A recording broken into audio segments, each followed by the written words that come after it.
sa kanyang tabi ay tila hindi niya kayang talunin. Nilingon ni Zhu Qin si Xiao Changfeng.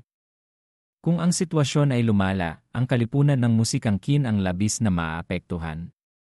Kung hindi lamang sana sa walang kwentang kalokohan ng walang silbing lalaking iyon, hindi sana napunta sa alanganing sitwasyon ang kalipunan ng musikang Qin.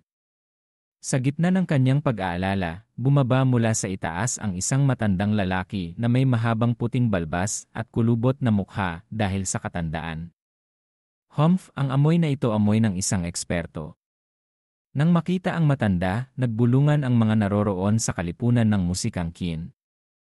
Hindi ka panipaniwala, nagising na rin ang pangalawang pinuno ng kalipunan ng musikang Qin, si Elder Qin Kang. Lumalaki na ang gulo. Hindi sukat akalain ni Xiao Changfeng na ang kanyang pagmamayabang ay hindi lamang makakasama sa kanyang sariling mga nakatatanda, kundi maging ang isang malaking personalidad ay lumabas. Si Elder Qin Kang ay iginagalang maging ng maharlikang pamilya ng imperyo. Lumapit si Zhu Qin sa matanda at nagpaliwanag, Elder Qin Kang yi. Ngunit itinaas ni Qin Kang ang kanyang kamay upang pigilan siya. Lumapit siya kay Wang Feng at sinabi, siguradong may dahilan ang kamahalan sa kanyang ginawa. Kaya't ang kalipunan ng musikang Qin ay gagawa ng eksepsyon para sa iyo. Ngunit naparusahan na ninyo si Xiao Changfeng, at si Elder Gixiong ay nawalan ng isang braso dahil dito. Hayaan na natin itong matapos dito, maaari ba?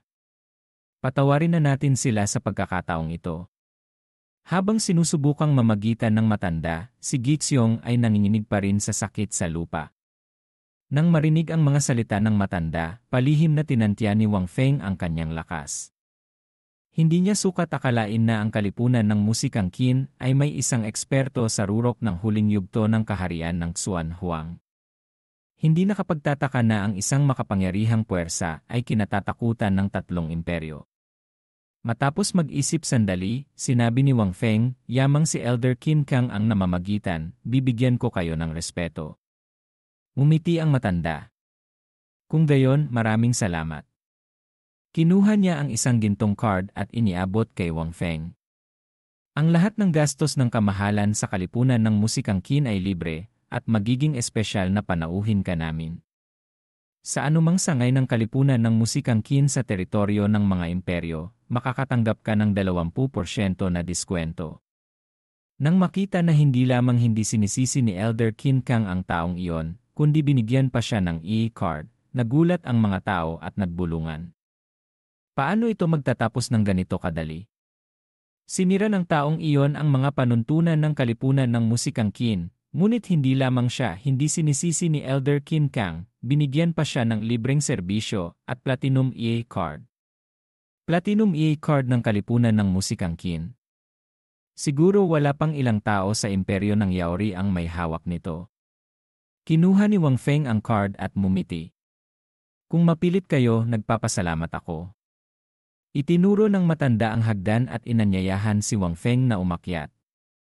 Bago umalis, binalaan niya si Xiao Changfeng, huwag kitang makita na lumabas ng kalipunan ng musikang Qin. Kung hindi, mamamatay ka. Gamit ang kanyang daliri, lumikha si Wang Feng ng isang espada ng enerhiya at itinapon ito sa braso ni Gixiong. Sa harap ng mga nangingilid na luha ni Gixiong, tumagos ang espada ng enerhiya at sumabog ang braso sa harap ng kanyang nagulat na mga mata. Nang makita ito, galit na tumingin si Gixiong. Ikaw. Hinarang ni Zhu Qin ang kanyang daraanan at idiniin ang kanyang sutla sa leeg ni Gixiong, nagbabanta, isang galaw mo lang, mawawala ang ulo mo. Alam ni Gixiong na wala siyang laban, kaya't yumuko siya upang iligtas ang kanyang buhay. Nagkunwari si Qin Kang na tumitingin sa kisem. Tila maraming gagamba sa kisem. Alam ni Zhu Qin kung ano ang ginagawa ng matanda at nakipagtulungan sa pag-arte. Tama si Elder Qin Kang, magpapadala ako ng mga taong maglilinis mamaya. Matapos ayusin ang lahat, lumingon si Wang Feng at tinawag si Yuyan, tawagin mo ang iba pa. Tumango si Zhu Yuyan. Masusunod, Panginoo. Pagkatapos ay nawala siya. Bumaling si Wang Feng sa hagdan. Elder Qin Kang, mangyaring mauna. Masayang sumagot ang matanda, mangyaring.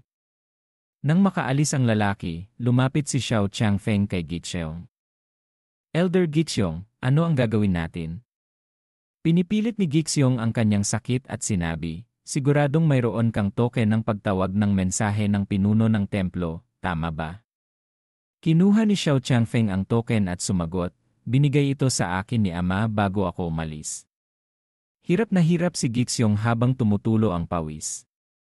Makipag-ugnayan ka agad sa pinuno ng templo at sabihin sa kanya na dalhin ang mga eksperto ng 4 na direksyon na templo upang patayin ang taong iyon sa lungsod ng Shenlin. Kung hindi, mamamatay tayong lahat. Inihagis ni Xiao Changfeng ang token sa isang lingkod. Makipag-ugnayan ka agad sa pinuno ng templo. Sumagot ang lingkod, masusunod. Tumingin si Xiao Changfeng kay Gixiong. Ano ang dapat nating gawin ngayon? Nagpanggap si Gixiong na nagkukunwaring kalmado. Nagtanong si Xiao Changfeng, hindi na ba tayo sasali sa Grand Tournament ng Feng mo? Tumingin si Gixiong kay Xiao Changfeng.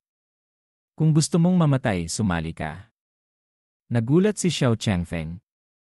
Binuhat ni Gixiong ang kanyang dumudugong braso at lumabas ng kalipunan ng musikang Qin, iniwan si Xiao Changfeng na nakatulala sa likuran. Nang makita ito, nagbulungan ang mga tao. Hindi ko akalain na ang batang pinuno ng 4 na direksyon na templo, isang malaking sekta na namumuno sa imperyo ng Yaori, ay darating sa ganitong punto.